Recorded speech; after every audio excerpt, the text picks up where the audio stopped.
बात करते हैं कि कैसे हम अपने इस महा संग्राम है, मैं इसको संग्राम का रूप लेना चाह रहा हूं, बोलना चाह रहा हूं, आपको भी इसको लेना चाहिए। एक कोरोना से बाहर निकलने के लिए हमें एक हाई जंप मारना पड़ेगा। तो चलिए देखते हैं, आज बात करते हैं इस योजना के बारे में और कैसे हम अपने जीवन में इसको उपयोगी साबित करें, इस पे बात करते हैं।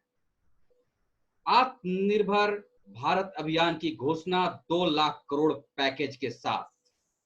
दोस्तों, ये फिगर है जिसे हमें परेशान करता है, क्या ये सच में है या नहीं है, लेकिन हमारे लिए बहुत सारा चीज है। हम गणित में इसके पॉलिटिकल व्यू को ना देखें, हम एज ए बिजनेसमैन देखें कि हम इसमें से अच्छी चीजें क्या निकाल सकते हैं। तो चलिए बात करते हैं। जैसे पहले हमने भी वीडियो में बताया है, आज भी बताना चाहूंगा कि जैसे गवर्नमेंट का सोच है, उसके साथ हमारा भी सोच जरूर मिलना चाहिए, ताकि ये बात निकल के आए कि कैसे इस चीज को हम कर सकते हैं। तो ये चलिए बात करते हैं। मैं स्लाइड शेयर कर रहा हूं ताकि आप इसको ज्यादा बेहतर तरीके से समझ सकें। आइए ये देखते हैं, जो आत्मनिर्भर Bharat the road ahead, 5 pillars of self reliant India, economic quantum jumps not incremental changes. केवल एक इंक्रीमेंटल चेंजेस से, थोड़े थोड़े काम करके आगे बढ़ने के सोच के साथ हम अपने को निर्भर नहीं बना सकते हैं। आपको क्वांटम जंप लेना पड़ेगा। इसका क्या मेजर्स होगा, कैसे होगा, इस पॉलिसी में हम देखेंगे। क्या सही में हमारे को क्वांटम जंप करने के लिए गवर्नमेंट ऐसा प्रोत्साहित कर रही है, तो हम इस पे बात करेंगे। इंफ्रास्ट्रक्चर क्या है, कैसे हम बनाए ताकि हमारा मॉडर्न इंडिया तैयार हो सके।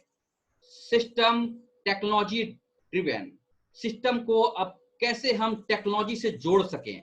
जो हमारा मैनुअल काम है, जो हमारा सिस्टम ओल्ड हो चुका है, इसको कैसे हम आगे ले चलें। डेमोग्राफी वाइब्रेंट, हमारा अलग अलग जोग्राफिकल स्ट्रक्चर है, अलग अलग भौगोलिक परिदृश्य है हमारे इस देश का, इसको कैसे हम आगे ले चलें, इसको भी अलग अलग जगह के अनुसार अपने बिजनेस की पॉलिसी बनाएं, उसके अनुसार काम करें। डिमांड का फुल यूटिलाइजेशन होना चाहिए, इस पे भी हमें काम करना चाहिए। जहां भी हम काम कर रहे हैं, जिस भी सेक्टर में हम काम कर रहे हैं, चाहे सर्विस सेक्टर हो, मैन्युफैक्चरिंग सेक्टर हो या ट्रेडिंग सेक्टर हो, सारे सेक्टर्स में ये ध्यान देने की जरूरत है कि क्या सही में हमारा डिमांड है, क्या है, तो कितना है, कहाँ है, कैसे हम उसको अचीव करेंगे, इस पे काम करने की जरूरत है। अब आप ज्यादा आपका समय लेते हुए आगे बढ़ते हैं। नेक्स्ट, ये जो बात कहा गया था लोकल से वोकल, ये लोकल से वोकल कैसे करें और अपने लोकल को ग्लोबल कैसे बनाएं, इस पे हम बात करेंगे। कैसे करें, गवर्नमेंट ने तो ये मंत्र दिया है कि हमें लोकल को ग्लोबल बनाना है, तो क्या एज ए बिजनेसमैन क्या हमें स्टेप लेने चाहिए या गवर्नमेंट अपने आप कर देगी?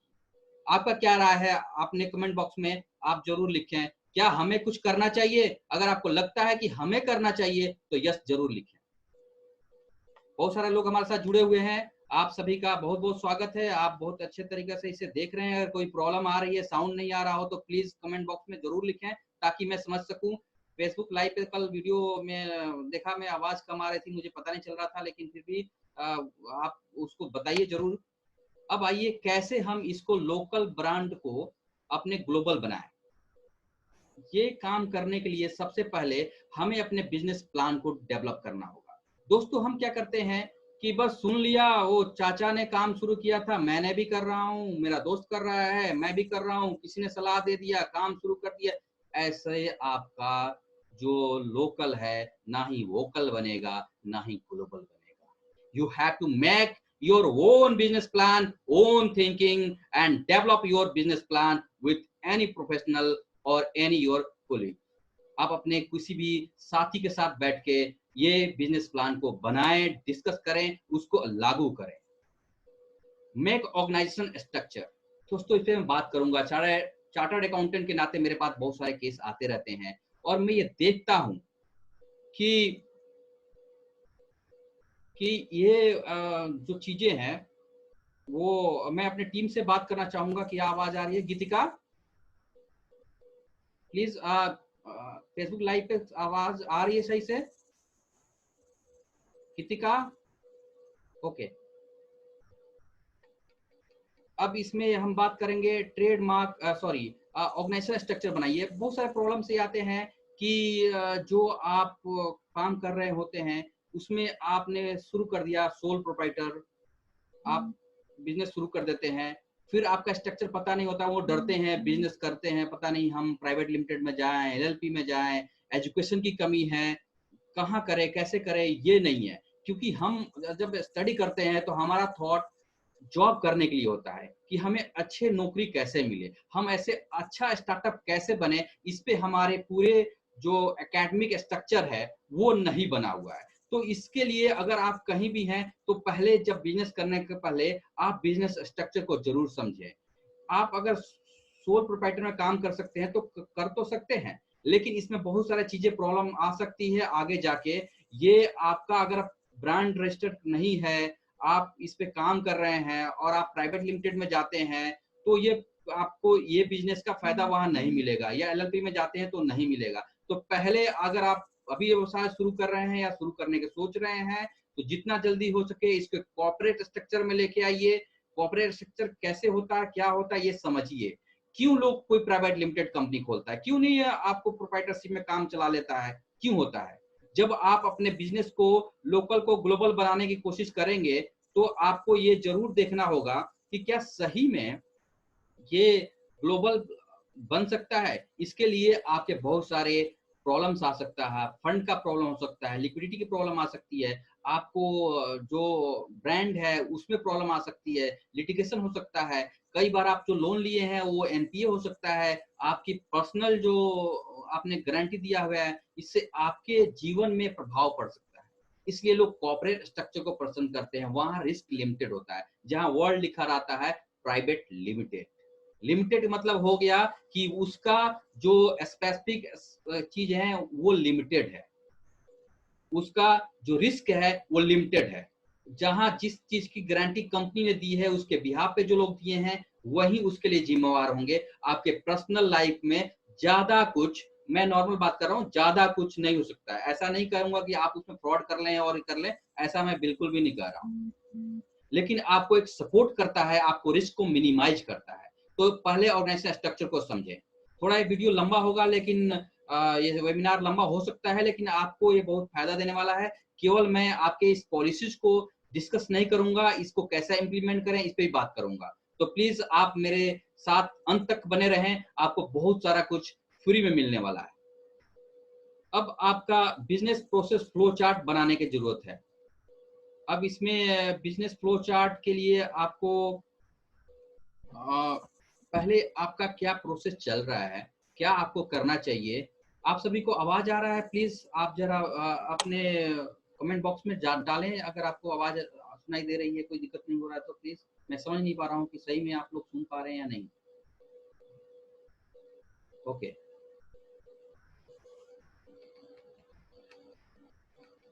तो आप यहाँ पे देख रहे हैं कि आपको उसके बाद आपको ब्रांड रजिस्टर करना पड़ेगा। ट्रेडमार्क रजिस्ट्रेशन जरूर कराइए लोगों के साथ। अगर आप अगर इस चीज को कर रहे हैं तो आप अपना ब्रांड होना चाहिए। अगर आप मैन्युफैक्चरर हैं आपका एक लोगो होना चाहिए जो कि रजिस्टर्ड हो। मैं दोस्तों आपसे एक चीज जरूर बात करना चाहूंगा, अगर आप अपने लोगो रजिस्टर्ड नहीं कराते हैं, ट्रेडमार्क रजिस्ट्रेशन नहीं कराते हैं तो आपको प्रॉब्लम आ सकती है। क्योंकि इसके लिए आपका जो अगर आप किसी ब्रांड की कॉपी कर रहे हैं और वो चीजें आप नहीं करा पा रहे हैं तो आपको बहुत सारी प्रॉब्लम हो सकती है।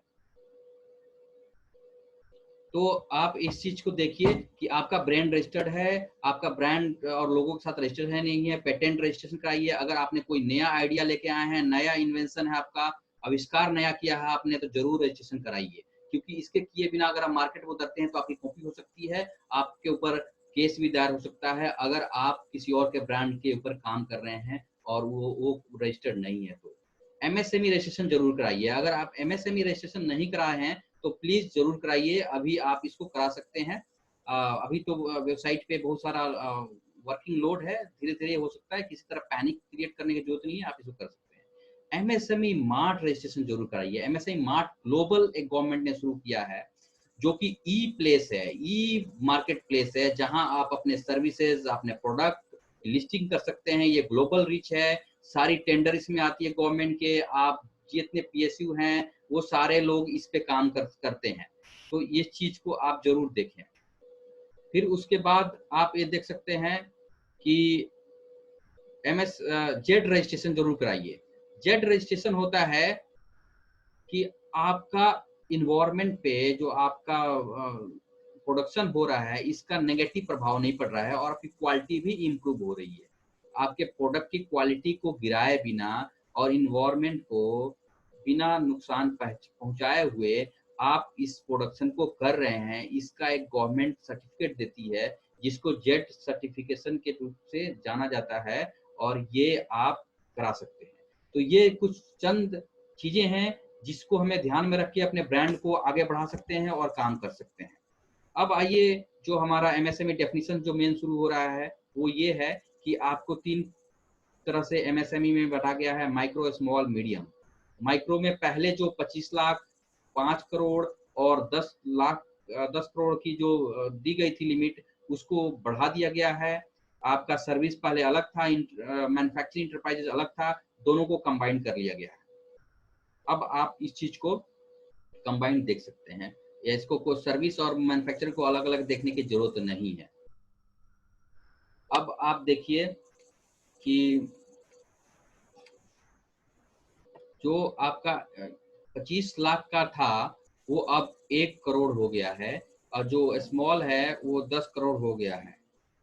तो आप इस जो स्लाइड है आप इंटरनेट में मौजूद होगा, इसको देखिए। आप इसके दायरे में आते हैं तो जरूर रजिस्ट्रेशन कराइए। अब आप इस पे क्वेश्चन ये अराइज होता है कि क्या ये डेफिनेशन एप्लीकेबल होगा, कब होगा?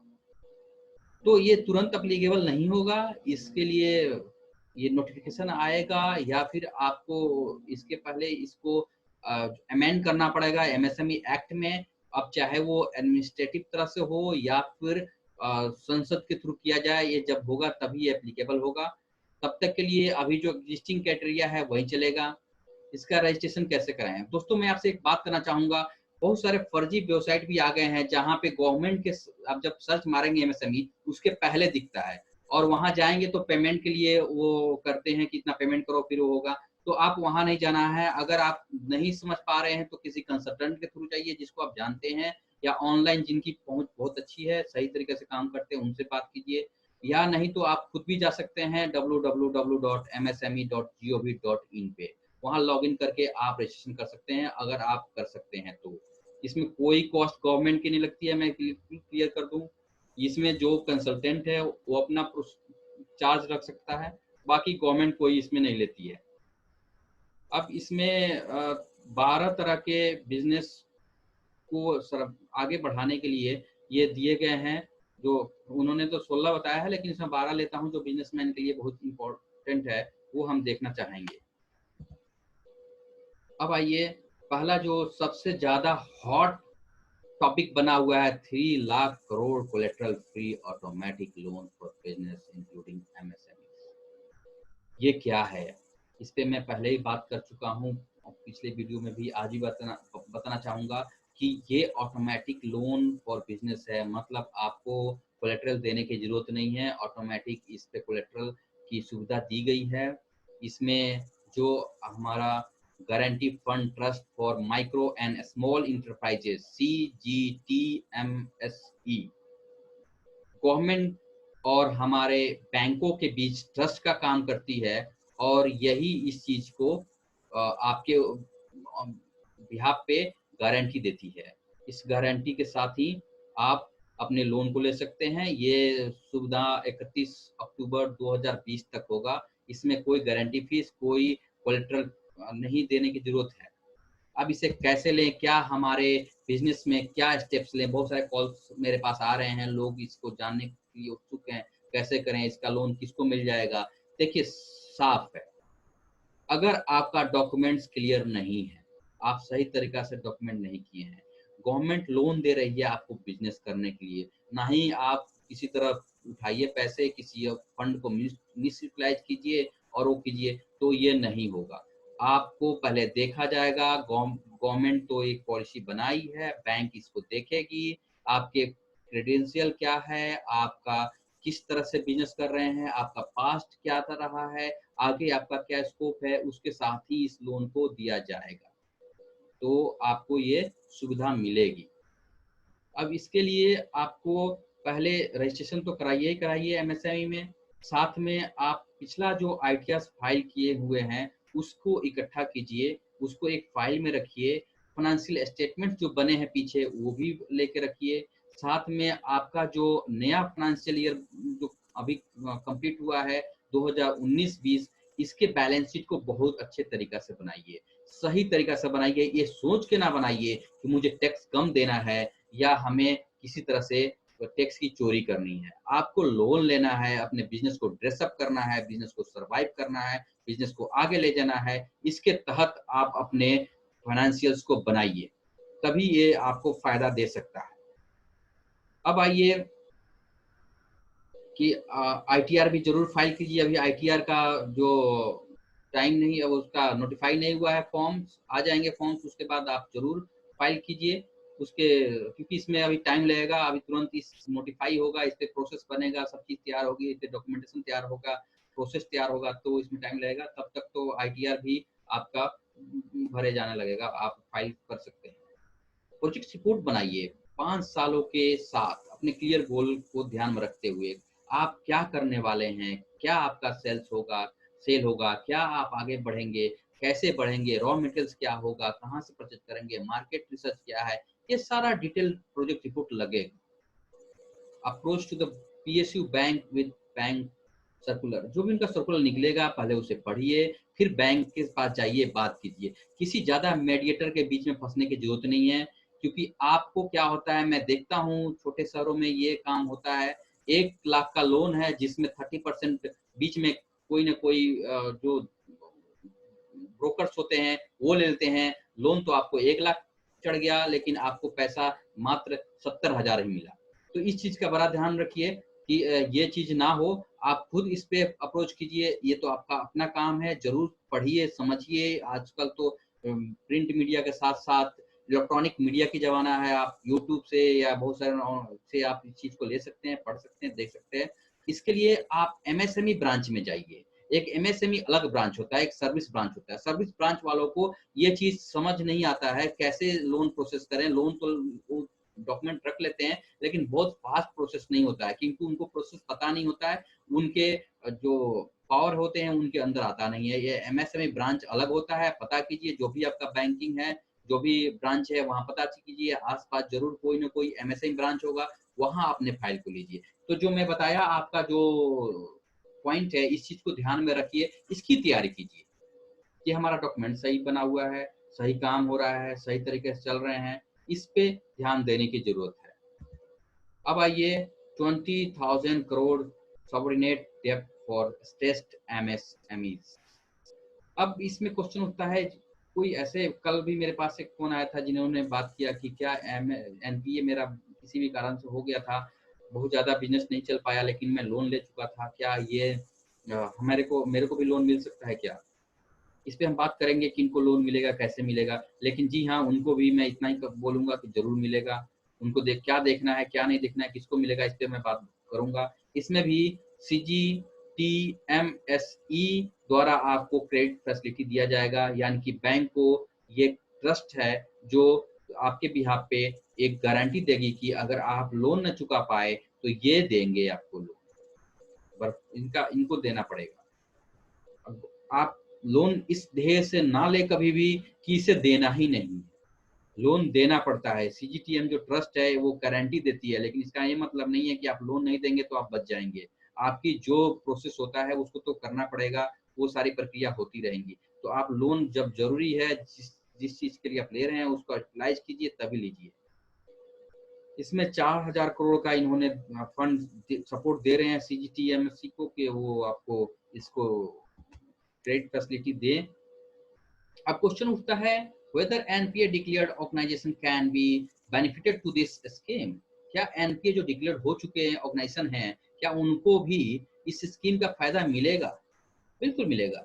लेकिन दोस्तों, एनपीए कैसा हुआ था, क्यों हुआ था, ये देखने की जरूरत है।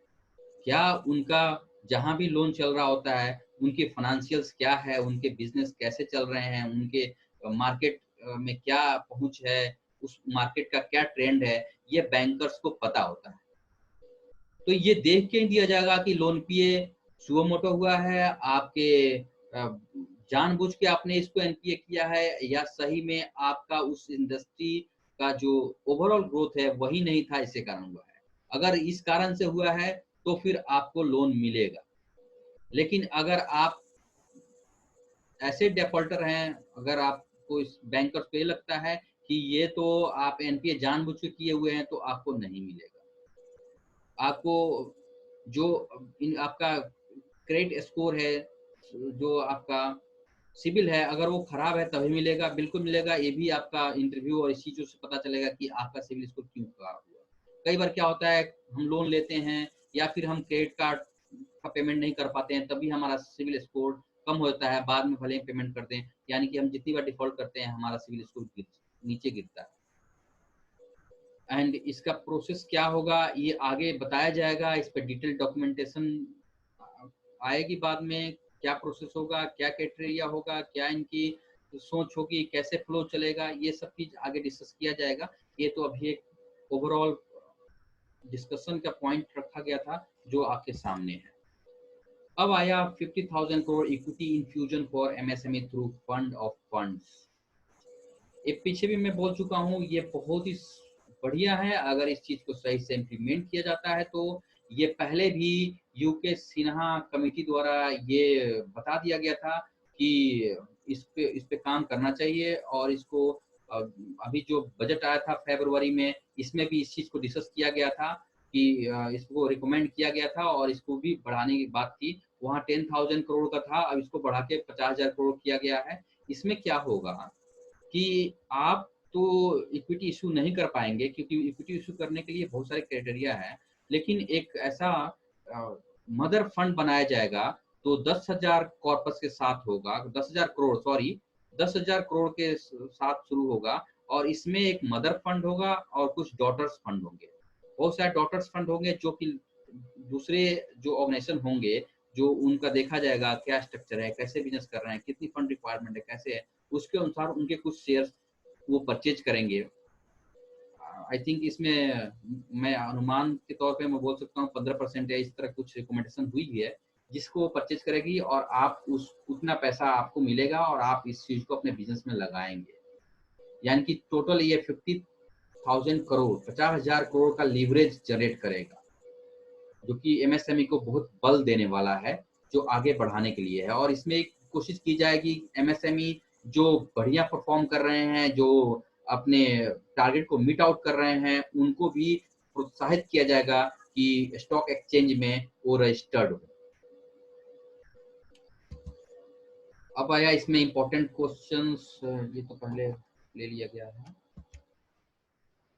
अब आ गया global tender to be disallowed up to 200 crore. ये 200 करोड़ तक का ग्लोबल टेंडर ये डिसअलाउ कर रहे हैं। मतलब ये हुआ कि आपको लोकली प्रमोट करने के लिए ये काम कर रहे हैं।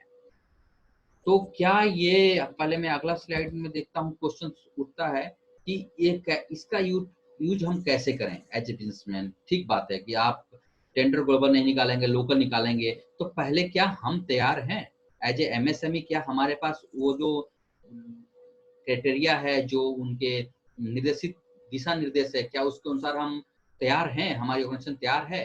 तो इस पे बात करेंगे कि पहले आप एनएसआईसी सिंगल पॉइंट रजिस्ट्रेशन जरूर कराइए।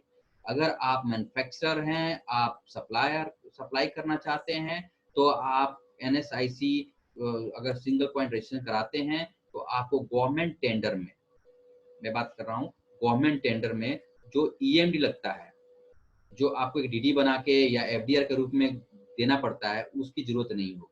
इसकी डिटेल, इसमें टाइम लगता है, डिटेल प्रोसेस होता है, उसके बाद ये रजिस्ट्रेशन आपको दिया जाता है, ताकि आप अपने टेंडर को गवर्नमेंट के साथ कर सके काम और टेंडर को में अप्लाई कर सकें।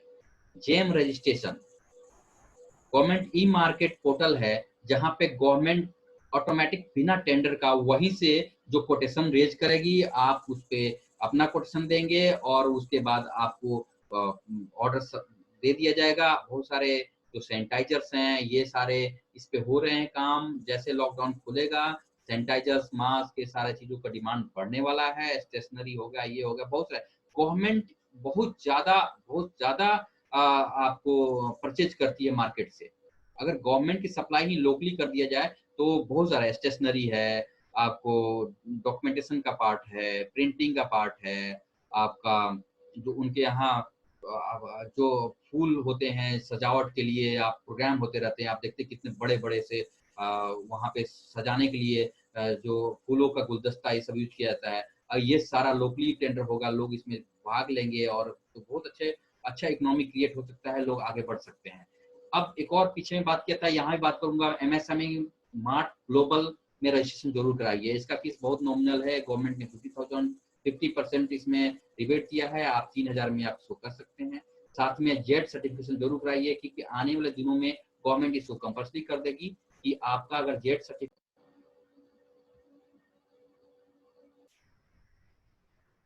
सॉरी ये कुछ टेक्निकल प्रॉब्लम हो गया था यहाँ वाईफाई का, इसके कारण से यहाँ पे इसमें डिस्कनेक्ट हो गया था। अभी भी डिस्कनेक्ट है, डिस्कनेक्ट हो गया। अब आइए स्क्रीन शेयर करता हूँ। चलिए ये देखिए आ गया। सॉरी फॉर दैट, ये कुछ बीच में क्लंचेस आए हुए थे टेक्निकल, जो कि सही हो गए। अब आइए बात करते हैं नेक्स्ट स्लाइड। अब 2500 crore EPF support for business and workers को दिया गया है। पहले आपको पता है कि जो मार्च अप्रैल मई में दिया गया था, अब इसे जून जुलाई अगस्त में दिया जाएगा। ये कैसे होगा, कि किस तरह काम करेगा, ये पीछे के जो भी आपके योजनाएं शुरुआती दौर में दिए गए थे उसके अनुसार होगा। और आप जो भी पीएफ का आपके काम कर रहे हैं, आपको या आप खुद करते हैं तो आप पोर्टल पे जाएंगे, वहाँ ये ऑप्शन अवेलेबल है, आप उसको टिक करेंगे। अगर आप एलिजिबल हैं तो आपको इसकी सुविधा मिलेगी, और आपके बदले का जो भी ईपीएफ का कंट्रीब्यूशन है वो गवर्नमेंट ही बियर करेगी, एम्प्लॉय और एम्प्लॉयर दोनों का। एक और चीज इसमें किया गया है कि आपको जो एम्प्लॉयर का एम्प्लॉय का जो पार्ट है 12%, उसको 10% कर दिया गया है। पहले जो ये 12% था वो 10% कर दिया गया है, जो कि अगले 3 महीने तक के लिए है।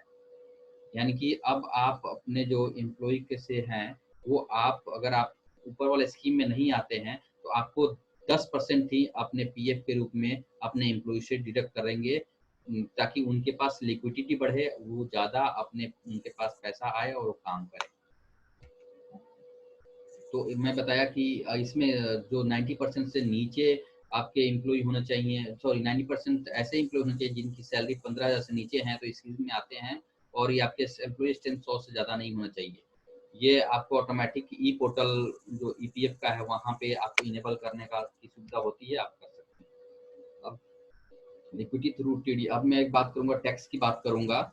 इसमें आपको गवर्नमेंट ने बोला है 50,000 crore liquidity through TDS and TCS rate reduction किया जाएगा। इसमें ये क्या है, तो इसमें कहा गया आपको टीडीएस क्या है, जब भी आप कोई काम करते हैं, आप सैलरी होल्डर हैं या फिर प्रोफेशनल हैं या कुछ भी हैं, तो आप जहाँ इनकम होता है वहीं आपका टीडीएस काट जाता है, टैक्स काट जाता है और गवर्नमेंट को जमा हो जाता है।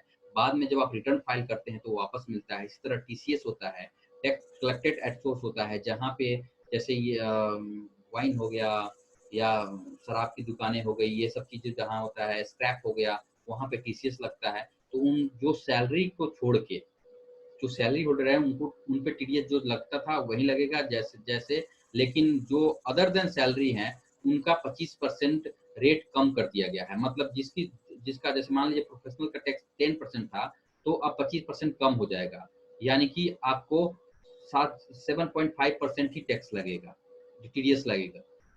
ये इसमें बात चल रही है कि इससे क्या होगा, लेकिन इससे ये होगा कि अभी तो आपका लिक्विडिटी क्रिएट हो जाएगा, आपको कम टीडीएस काटा जाएगा, ताकि जो भी लोग होंगे सर्विस देने वाले या फिर जिस प्रकार के उनको टीडीएस कट रहा है, लेकिन वो रेजिडेंट होने चाहिए, यहाँ पे पॉइंट आउट में करना चाहूंगा, तो वो आप उनको 25% ज्यादा पैसा उनको मिलेगा। आपको बाद में भले ही जो टैक्स बनेगा वो देना पड़ेगा, लेकिन अभी तो आपको कम कर दिया गया है रेट को, और ये 31 मार्च 2021 तक के लिए किया गया है। तो अब नया रेट अप्लीकेबल हो जाएगा इस पे सर्कुलर को इसमें नोटिफाई भी कर दिया गया है, और आप इसके डिटेल में जाके डायरेक्ट टैक्सेस के वेबसाइट पे जाके आप देख सकते हैं, वहाँ न्यू रेट रिलीज हो चुके हैं। तो आप जब भी टीडीएस काटें तो न्यू रेट पे ही काटें। टैक्स रिफंड के लिए बात की गई है, बहुत सारे लोग कर रहे हैं, हमारे कुछ लोग भी इस पे क्वेश्चन उठाए थे कि रिफंड तो गवर्नमेंट दे नहीं रही है और रिफॉर्म की बात कर रही है, सपोर्ट की बात कर रही है। तो इन्होंने यहाँ बात किया है कि जो चैरिटेबल ट्रस्ट होंगे, non cooperative business and professionals including proprietorship, partnership, LLP, cooperative societies जो होंगे, उन सभी को तुरंत रिफंड इशू करने की कोशिश की जाएगी। यहाँ पे कंपनी वर्ड नहीं यूज हुआ है, इसका यह मतलब नहीं है कि उनको पेमेंट नहीं दिया जाएगा, रिफंड नहीं दिया जाएगा, लेकिन इनकी प्रायोरिटी ज्यादा होगी, पहले होगी, उसके बाद उनको दिया जाएगा। तो ये कोशिश रहेगा कि ज्यादा जल्दी जल्दी आपका रिफंड वापस आए, आप अपने इस रिफंड का यूज अपने आम जीवन में कर सकें। डेट भी ड्यू डेट एक्सटेंशन यहाँ किया गया है। इसमें जो आपका आईटीआर जुलाई 2020 या फिर 31 अक्टूबर 2020 को होना था, वो 30 नवंबर 2020 को गया, यानी कि नवंबर तक ये डेट एक्सटेंड किया गया है। जिसमें ऑडिट, टैक्स ऑडिट और इसके लिए 30 सितंबर का डेट था, वो 31 अक्टूबर को किया गया है। यानी कि अब आप आराम से अपने प्लान कर सकते हैं, अपने आइडियाज पे काम करना शुरू कीजिए, ताकि आप बेहतरीन और अच्छे तरीके से आप अपने आइडियाज को बना सकें, फाइल कर सकें। एक और इसमें दिया गया है, विवाद से विश्वास स्कीम था। आप इस चीज को जरूर देखें, ये विवाद से विश्वास बहुत अच्छा स्कीम है। जो लोग इनकम टैक्स में नोटिस आए हुए हैं, या उनके ऊपर कोई किसी तरह का कोई विवाद चल रहा है, यानी कि किसी तरह सीआईटी अपील या फिर उसके ऊपर कहीं पे भी आपका केस चल रहा है इनकम टैक्स में, तो आप इसका सुविधा ले सकते हैं। इसका एक्सटेंशन कर दिया गया है 31 दिसंबर 2020 तक, यानी कि ये इसमें कोई एडिशनल अमाउंट देने की जरूरत नहीं है, इसका आप फायदा ले सकते हैं। अब पार्ट 2 की बात करते हैं, एज ऑन 14 जो मई 2020 को किया गया था। इसमें पहला किया गया है लेबर कोड। पहले जो ओवरऑल बिजनेस की बात की गई, एमएसएमई की बात की गई, कैसे उस पर काम करेंगे, कैसे आगे बढ़ेगा, लोन दिया गया। इसमें बहुत सारे लोग सवाल उठा रहे हैं कि लोन दे रहे हैं तो इसमें बिजनेस कैसे ग्रो करेगा और कैसे होगा। तो मैं ये कहना चाहूँगा कि ये देखिए, बिजनेस में लोन दें या जैसे भी दें, लेकिन आपको सपोर्ट मिलता है, आप काम करेंगे तो ये जरूर आगे बढ़ेगा। फिर इसके बाद बात कर रहे हैं हम कि लेबर कोड बेनिफिट यहाँ दिया गया है, और इस पे आपका ये यूनिफॉर्मलाइजेशन किया जा रहा है, यूनिवर्सलाइजेशन ऑफ मिनिमम वेजेज। इसको आपका वेजेज अलग अलग स्टेट में अलग अलग होता था, इसको एक बनाने की बात की गई है। नेशनल फ्लोर वेजेज इंट्रोड्यूस किया गया है, इस पे काम हो रहा है। अपॉइंटमेंट लेटर दिया जाएगा। देखिए, बहुत अच्छी बात है, अगर अपॉइंटमेंट लेटर दिया जाता है तो एक एम्प्लॉय को ये फील होता है कि मैं यहाँ काम करता हूँ, वर्कर को ये फील होता है कि मैं यहाँ काम करता हूँ, मेरे लिए ये कंपनी जिम्मेवार है। उनका एनुअल हेल्थ चेकअप होगा, और ये बहुत सारा चीज होगा जो कि आप वेबसाइट पे या डिफरेंट डिफरेंट जगह पे देख सकते हैं। खासकर हमारे मजदूर भाई बहन है, वो जरूर देखें। ये सारा कुछ हिंदी में भी उपलब्ध है, यूट्यूब में उपलब्ध है। आप जरूर इस चीज को समझें, आगे जो आने वाला चेंज, जो ऑर्गेनाइजेशनल चेंज होगा, इस पे जरूर क्वेश्चन उठाएं, बात करें, इसको लागू करवाएं। इसी तरह से free food grain supply to migrants 2 month के लिए दिया गया है। 5 किलो अनाज दिया जाएगा प्रति व्यक्ति, और 1 किलो प्रति फैमिली में 1 किलो चना दिया जाएगा। One national one ration card की बात की गई है कि आपको राशन कार्ड दिया जाएगा, जो कि पूरे ओवरऑल इंडिया में वो एक रहेगा। आप कहीं भी जाके अपने राशन को ले सकते हैं। आपको कोई जरूरत नहीं है कि अगर आप बिहार में हैं, वहाँ आपका राशन कार्ड बना हुआ है तो यहाँ नहीं हो सकता, या यहाँ आए तो वहाँ नहीं हो सकता। आपका एक यूनिफॉर्म राशन कार्ड होगा, जिस पे गवर्नमेंट काम कर रही है, और ये 2021 तक मार्च तक करने की कोशिश करेगी। Government funded housing for migrant.